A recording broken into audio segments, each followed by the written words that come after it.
Welcome to On the Economy, video version, and today I'm happy to have my friend Jim Parrott with me. Jim and I used to work together at the White House on the housing team, and he recently left the administration and is just such an insightful guy on this stuff. I jumped on the opportunity to get him to talk to us about it. So a key theme, Jim and viewers, of my blog is that markets sometimes fail, and certainly the Great Recession was a massive market failure, and at the heart of that was an imploding housing bubble.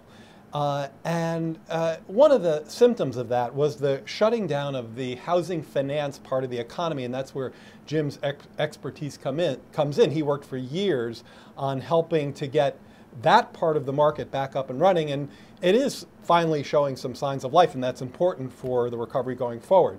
So Jim, if you would start by describing kind of what you found in the world of housing finance when you got to your job with the administration. A mess. A mess. Basically.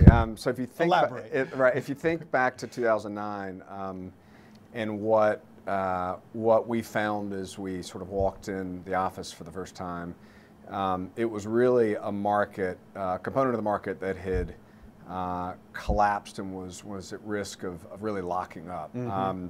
So if you think about what was going on the liquidity side, so the degree to which people are willing to extend loans to folks who are looking to buy homes, it was really at risk of locking up altogether because investors and lenders had really been burned in the collapse and were extremely reticent to lend money unless the government was standing behind those loans. Mm-hmm. So you had a market that had been, up to that time, roughly half to two-thirds driven purely by the private sector, with mm-hmm. a small subset, or, well, not entirely small, but a subset backed by the government. Well, that big chunk of the market that was driven by the private side basically just disappeared almost overnight. Yeah. So when you sat down, given that lay of the land that you just described, the mess as you put it, what did you think needed to be done to get things back on track?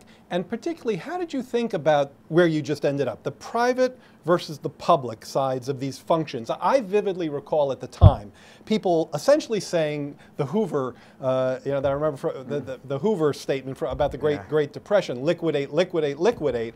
I remember people saying that about housing finance, just let it crash. How did you balance public, private, liquidate, given the mess that greeted you? Yeah, so with that challenge, with the challenge of really private capital fleeing the field, mm-hmm. It seemed to all of us, I think, at the time, that one of our first challenges had to be figuring out a way to make sure that access to credit continued to sort of exist through this crisis. Because if you've got borrowers who can't find a loan, then demand basically dries up. Were there borrowers? I mean, in other words, the economy was obviously doing terribly.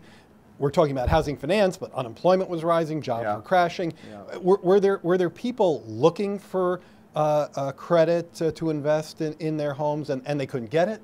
Yeah. So basically, you were getting close to the point where the area that had been covered by what we call PLS, so private label securities. So that's the private side of the market. Exactly, the private side of the market. Mm-hmm. Since that had pulled back, right. Basically, in the GSEs, as you recall, in 2008, had teetered to the point where we had to step in. So that's Fannie and Freddie. Right, sorry, it's okay. Alphabet soup. And if the Treasury, once we come in, we decided not to actually maintain that support for the GSEs, then gradually they contract as well, mm-hmm. and you've only got the FHA left to provide lending. So what I think you're describing, correct me if I have this right, is as the private sector came down, the public kinds of support that you're just describing, Treasury through GSE, the FHA, Federal Housing Administration, came up, right? So as one comes down, the other comes up. Is that sort of? Yes, that's exactly right. So the way to think about it is, one had a decision to make back in 2008, even back when Bush was running the show, and then in 2009, about whether or not you would let the government-backed entities, either directly backed like the FHA or indirectly backed like the GSEs, in a sense, step in and fill the vacuum that was left behind by the retreat of private capital. And we could have decided no. At the end of the day, the FHA needs to be a certain size. But you decided yes. Yes, basically. but we decided yes. We had to, well, at the end of the day, if we had not, then you wind up with a fraction of the people who could have gone out and gotten loans able to sort of later on. And as a result, demand doesn't just contract like it did, it collapses. So as a result, when you go out and try to sell your home, instead of having one person or 5 people bid on the house, you may have one if you're lucky. So this is very interesting. The question I asked you a minute ago was, gee, was there really demand for people buying new homes when the economy was down? One of the points you just made, I think, is germane, which is there's also people trying to sell their homes. Yes, exactly. And that involves a seller on one side, a buyer on another. So if the credit system dries up, that comes down. Yes, exactly right. All right, so you were there. Where would you say we are now in this cycle of kind of public coming up, filling private vacuum? My impression is private is coming back, and as it comes back, I think we'd like to see public winding down. Is that kind of the dynamic? Absolutely. Sort of the thing you just described, backing up, That's unwinding? right. So there are a couple of pieces that have to fall into place for that transition to happen.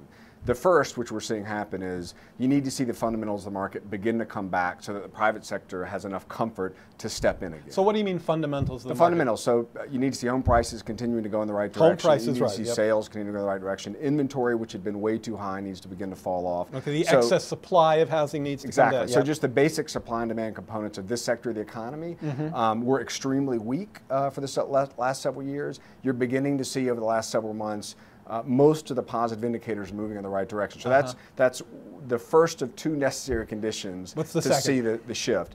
The second needs to be, frankly, certainty in the market, right? So you've got because of all private of the market? Certainty for the private sector to come back in. So that can be regulatory certainty. It can be certainty about the direction of the indicators I mentioned. But you've got to have, if you're an investor, right? If you're someone who's a lender deciding whether to take credit risk or an investor deciding whether or not to buy securities, you've got to have a sense of what the rules of the road are and where the health of the market's going. I think the health of the market's getting better. The rules of the road still need clarifying. And as long as we can get that second necessary condition fulfilled, it feels like we'll be seeing that. Let's talk about that, because I like the way you put it, the rules of the road. You're not going to take your private car out onto the road until you know what the rules of the road are, the speed limits, the directions, the mapping. That for the final question is about that. There are these kind of big outstanding questions that we have to deal with in housing finance.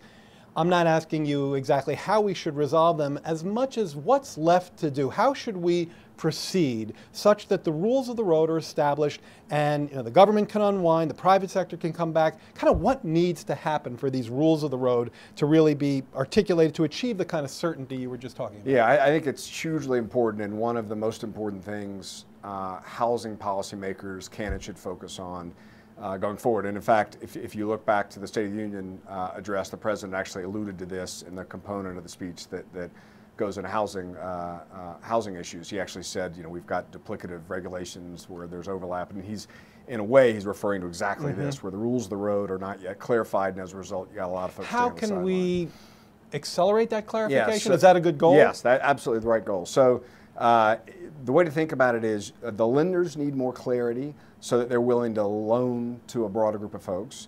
And investors need more clarity so they're willing to invest in the space so that the government can pull back. So there are 2 different sets of clarity we need to sort of go after, as it were. On the lender side, the greatest source of lack of clarity, which is in a sense gumming up their lending, which is in turn gumming up demand and slowing the recovery up, is even in government-backed lending, lenders right now are demanding 20 or 30% down, perfect FICO scores and all the rest, which is cutting out a huge section of the credit-worthy market. My very credit-worthy sister in Florida was recently telling me about this kind of thing. Yeah, and it's really tough because right now the fundamentals, as we said, are good in the market, but because there's not enough credit flowing, the momentum to really get going in the market is slower than it should be.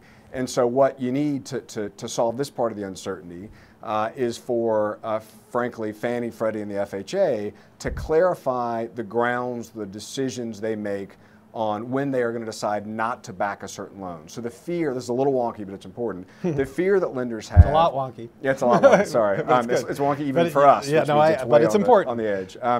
But the fear that lenders have is for any given loan, even though the FHA or the GSEs say, look, I'll cover the credit risk of that loan. I'll backstop that loan. If they default, I basically pick up the check. But they won't do it if there's something wrong with the loan file. So if the lender and there didn't do have it, been things wrong with loan files. Exactly, that's right. Huge history and a reason to be concerned from all sides. So.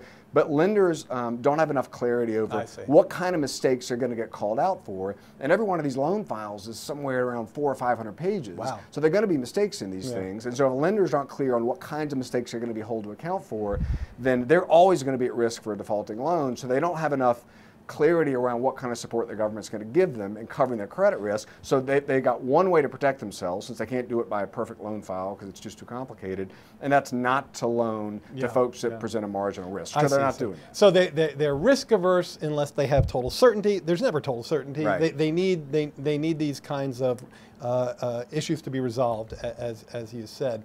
Well, look, we covered a lot of ground here, and I don't want to try the patience of our viewers too much more. Just as we go out, I think my sense, the sense of most economists looking at this, is that all of the measures we talked about, whether it's credit flow, whether it's home prices, whether it's the certainty, are getting better.